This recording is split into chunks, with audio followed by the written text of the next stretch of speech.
Eccoci qua ragazzi, bentornati sul canale e benvenuti sul canale per chi passa per la prima volta sotto questo video. Ovviamente il mio invito è rivolto ai nuovi, iscrivetevi al canale se vi piacciono i miei contenuti attivando la campanella delle notifiche così restate aggiornati ogni qualvolta carico un nuovo video e un bel like che fa sempre piacere in primis al sottoscritto e poi invoglia a migliorarsi, a fare ulteriori ricerche, a trovare e cercare contenuti da condividere con voi della community e ovviamente la sezione commenti qui sotto per qualsiasi pensiero da voler discutere e condividere con me. Come sapete, io rispondo praticamente a tutti i commenti perché il dibattito che si crea poi nella sezione qui sotto è molto interessante, al di là di una massima competenza che esprimete da sempre sul canale. Bando alle ciance, queste erano ovviamente le informazioni di rito che faccio quasi sempre. Calciomercato del Napoli, chiudiamo questa pratica. Ci sono delle ultime notizie. Demme che è stato messo ovviamente fuori squadra per le liste, Gaetano in vista Cagliari e Zielinski forse che verrà escluso dalla lista Champions, ma ci arriviamo. Partiamo dalla situazione Demme e poi faremo il punto anche su milioni spesi, milioni incassati per quanto riguarda questo calciomercato da giugno ad oggi, perché la reputo una cosa interessante per non scagliarsi poi a spada tratta come sempre con la solita espressione pappo caccia i sordo. Quindi andremo a vedere anche introiti e uscite per quanto riguarda il calciomercato. La situazione Demme, purtroppo visto anche il mercato che ha fatto il Napoli già diciamo da un po' di tempo, si era creato questo problema di liste per tesserare appunto i nuovi acquisti, quindi qualcuno in uscita che ci sarebbe stato lo potevamo immaginare. Ovviamente sono d'accordo nel trattamento riservato a Demme per ciò che ha espresso nei confronti del Napoli, nei confronti della maglia, professionista esemplare, sempre sul pezzo. Ovviamente nel periodo al Napoli ha avuto diciamo diversi infortuni che l'hanno tenuto fuori dal campo, però quando è stato chiamato in causa ha sempre dato il massimo, anche nelle ultime uscite, vedi la partita con la Fiorentina in Supercoppa, comunque si fa sempre trovare pronto. E poi era un'alternativa a Lobotka che adesso non abbiamo in rosa, anche se Cajust per presenze è comunque quel centrocampista centrale che potrebbe dettare i tempi nel caso al posto del nostro Stanislav. Ovviamente come fai a spodestare Lobotka dal centrocampo? Diventa difficile. Comunque Demme 92 presenze, dati Transfermarkt, 92 presenze al Napoli con 5 reti e 4 assist. Le presenze si dividono: 57 presenze complessive con Gattuso, 32 con Spalletti, 25 il primo anno e 7 il secondo, dove Lobotka praticamente è stato impiegato in tutte le partite eh, nell'anno dello scudetto, fino alle 0 presenze con Garcia, 2 presenze con Mazzarri. Quindi siamo comunque di fronte a statistiche che portano a questa scelta che può essere anche condivisibile da parte della società, al di là che Demme poi sia un calciatore che ha 32 anni, se non erro, se non vado errato, comunque avanti con l'età, ha un ingaggio, mi sembra, non voglio sbagliarmi, di 2 milioni e mezzo, comunque esce fuori dai parametri societari, ce lo si poteva aspettare. Ovviamente sono però d'accordo con coloro che stanno ovviamente dicendo poteva avere diciamo un trattamento diverso, ma lo sappiamo da sempre, il Napoli guardando i numeri fa delle scelte, al di là che tu ti chiami Diego Demme o ti chiami Dries Mertens o ti chiami Pinco Pallino, quindi eh, ce la si poteva aspettare, ecco, ce la si poteva aspettare una scelta del genere. Poi per quanto riguarda l'aspetto tecnico della situazione, io ripeto, avrei tenuto Demme per un fattore di doppioni, o meglio, per il gioco delle coppie non hai un vice Lobotka naturale, Demme lo poteva fare, anche se a me non dispiaceva nemmeno l'impiego ultimamente, insieme al Lobo, per avere un regista basso e uno alto che comunque tenessero il pallone, riuscissero a smistare con precisione passaggi anche nella metà campo avversaria. Il Napoli ha scelto così, Diego Demme sarà fuori rosa, si sta cercando una squadra last minute per non farlo ovviamente arrivare a questa situazione di soli allenamenti fino a giugno per poi vedere il da farsi. Non credo che si riesca a risolvere, perché comunque ci sono delle preferenze, almeno a quanto si legge Demme preferirebbe squadre tedesche nella lista totale delle possibili squadre che vorrebbero acquistarlo. Vedremo come andrà a finire. Zielinski non si sa ancora se verrà inglobato in questa lista Champions o meno. Io su Zielinski mi sono già espresso, è un calciatore che comunque più passa il tempo, più andiamo avanti, più passano i mesi, è sempre più sposo nero-azzurro, almeno a quanto abbiamo letto e a quanto abbiamo sentito. Non sarà più del Napoli da giugno in avanti.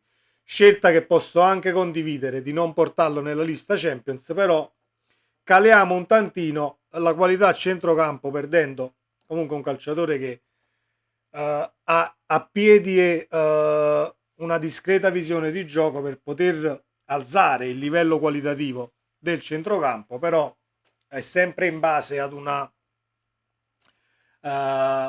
un impiego tattico. Ecco, se Mazzarri comunque vuole sempre continuare con 3-4-3 nei 4 a centrocampo, comunque rientri ben poco se sei un calciatore con le caratteristiche come Zielinski, quindi scelta che posso anche condividere. Gaetano si accaserà molto probabilmente al Cagliari, quindi Gaetano in uscita i soliti 6 mesi di gennaio, che ultimamente negli ultimi anni diventano gettonati per il calciatore appunto del Napoli, che a gennaio lo vediamo sempre partire per andare a fare poi 6 mesi da un'altra parte e lo ritroviamo a giugno. Alla fine ci sono tante variabili in una situazione del genere. Il calciatore che vuole giocare vuole avere più minutaggio e quindi per avere una continuità di presenze purtroppo a Napoli non è possibile. Credo che ovviamente la società, mi auguro che abbia parlato con il calciatore e si sia giunti a questa conclusione appunto per questi fattori. Altro e ultimo argomento, poi andiamo a vedere le cifre del calciomercato, perché sono interessanti appunto nel vedere quanto il Napoli ha speso e quanto il Napoli ha incassato. La situazione Perez l'abbiamo analizzata ieri, facciamo solo un refresh, ecco, della notizia. Rimane Ostigard perché serviva un posto in lista per poter tesserare Perez. A me o Perez o Ostigard cambia relativamente poco, anche se reputo in una scala da 1 a 10 Perez forse un punto sopra ad Ostigard per tecnica, per la qualità dei piedi e per quanto riguarda corsa ed accelerazione. Però a livello di marcature forse il nostro centrale appunto Leo è un tantino avanti quando c'è appunto da marcare a uomo. L'abbiamo visto pure nella prestazione ultima dell'Udinese, dove sui gol subiti Perez era un tantino fuori posizione. Infatti poi dopo le due partite, quella dell'Udinese e quella del Napoli con la Lazio, dove Ostigard ha fatto una grandissima partita, si è giunti poi alla conclusione di non intervenire sul difensore. Io mi auguro che il Napoli abbia ponderato e avrà ragione con questo mercato fatto appunto a gennaio. Gonci è arrivato, Traoré a quanto si legge sta bruciando le tappe e sarà pronto a breve. Den Donker dovrebbe essere quello che mette le cose a posto a centrocampo a livello fisico, in concomitanza ovviamente con Anghissà che è tornato dalla Coppa d'Africa. Mazzocchi, al di là di Popovic che è stato girato appunto al Monza, vedremo poi a giugno cosa si farà. È un mercato di prestiti, è vero che è un mercato di prestiti, però andiamo nei numeri e vediamo cosa è successo da giugno a questa parte. Eccoli qua. Allora, questi sono praticamente sono le uscite, sono i calciatori in uscita e ciò che ha incassato il Napoli da giugno a questa parte. Kim Min-jae, Elmas, Lozano, Petagna, Luperto e poi il resto sono tutti prestiti e appunto calciatori a gratis. Comunque il Napoli ha incassato un totale di 101,50 milioni. La cosa interessante è quanto il Napoli ha speso poi eccolo qua. Il Napoli spende da giugno ad oggi 125 milioni, perché noi facciamo sempre il conto, sì, abbiamo preso Lindstrom, abbiamo preso Ngonc, Caiusta, eccetera, ma non dobbiamo dimenticare che c'era da pagare c'era da riscattare ovviamente Raspadori e lo stesso Simeone. Infatti la lista è questa: Lindstrom, Raspadori, Ngonc, Caiust, Simeone, Nathan, Khedira, Caprile, Mazzocchi e ovviamente Traoré e Dendonker sono prestiti che poi vedremo se verranno riscattati o meno. 125 milioni spesi, quindi siamo 24 milioni al di sopra di ciò che il Napoli ha incassato. Con questo non voglio dire che ovviamente non si possono spendere altri soldi per comprare un determinato calciatore, no, però non dobbiamo nemmeno scagliarci a spada tratta contro una società che comunque statisticamente, e non l'ho letto l'articolo ma non lo ritrovo, il Napoli da quando è stato preso da De Laurentiis ha comunque reinvestito soldi rientrati dal mercato e dalle cessioni eccetera eccetera più del 90% degli introiti, quindi è sempre stata una società che compra e vende, ne esce uno per farne entrare un altro senza ovviamente strafare su cartellini strapagati e calciatori che costano un occhio della fronte, diciamo così. Quindi queste alla luce del sole sono tutte qui appunto sono tutti qui gli acquisti del Napoli di quest'annata. Vedremo poi se porteranno frutti questi del mercato di gennaio. Fatto è che se vogliamo concludere e tirare una conclusione, con i soldi spesi e con quelli incassati hai fatto comunque mercato, credendo di riuscire a mantenere l'asticella comunque tecnica sempre alta. Non è stato così, vuoi per una gestione, allenatori che sono passati sulla panchina, cambi modulo, post scudetto gestito male, ci sono tante variabili e non è solo appunto il fare mercato che poi ti fa alzare l'asticella. Fatto è che però le cifre, dalla matematica non si sfugge e le cifre sono queste. I soldi sono stati comunque spesi. Se bene o male, io lo vedrò e lo giudicherò comunque a giugno, perché nel caso del Napoli riuscisse a raggiungere questo fantomatico quarto posto, alla fine per ciò che hai speso e per chi hai venduto e chi è entrato e chi è uscito hai raggiunto l'obiettivo che è la Champions League, perché il Napoli non è stato costruito quest'anno per rivincere lo scudetto di quest'anno, dell'anno prossimo e nei prossimi 3 anni. Quindi raggiungere la Champions League sarebbe l'obiettivo che la squadra che la società, scusate, si è sempre prefissata quando inizia un'annata calcistica. Speriamo di riuscire nell'intento, perché altrimenti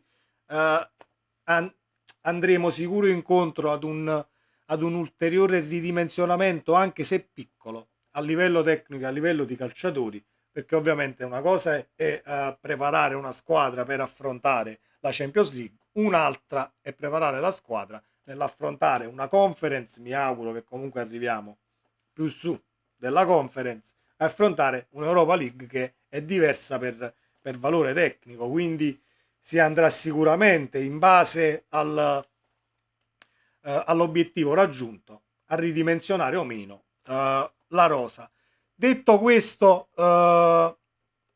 concludo appunto dicendo che il Napoli, per come sta adesso, potrebbe, non dico tranquillamente, ma potrebbe giocarsi dal punto di vista tecnico, se prendiamo i calciatori ad uno, il quarto posto con la Lazio, con l'Atalanta, la stessa Fiorentina, il Bologna, eccetera, eccetera. Poi entrano in gioco altri fattori che sono il voler stare a Napoli, il voler vestire questa maglia. Se tutti gli scontenti sono stati accontentati o ce ne sono ancora nei meandri degli spogliatoi e che usciranno fuori poi ancora a campionato in corso, mi auguro di no.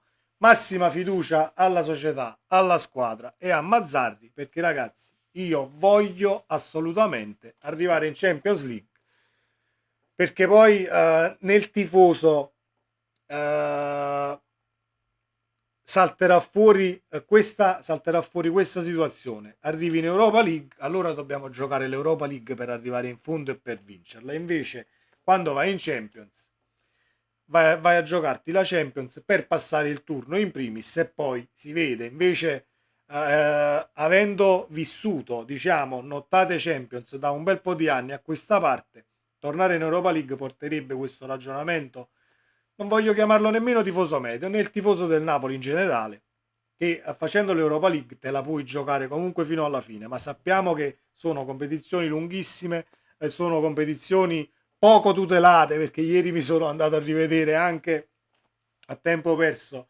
Napoli-Dnipro, sia quello con Cavani che quella con Benitez, dove siamo stati derubati praticamente di una finale e dove De Laurentiis si scagliò contro Platini, eccetera, eccetera. Quindi il cammino in una Coppa Europea è sempre difficile e trova sempre tantissime incognite che non sono assolutamente solo il livello tecnico della squadra, l'allenatore, come giochi, quanto segni, quanto è il tuo XG, eccetera, eccetera. Detto questo, ragazzi, sempre Forza Napoli, si ricomincia, finito questo mercato finalmente, perché il periodo di mercato è il periodo che più odio, almeno io personalmente, perché se ne dicono di tutti i colori, ne escono di tutti i colori e a noi che poi esprimiamo un'opinione dietro appunto lo schermo ci fanno anche fare delle brutte figure, così come eh, tutto YouTube Perez è del Napoli una settimana prima e la settimana dopo ovviamente salta il trasferimento. Detto questo, ragazzi, sempre Forza Napoli, vi auguro una buona giornata. Ciao.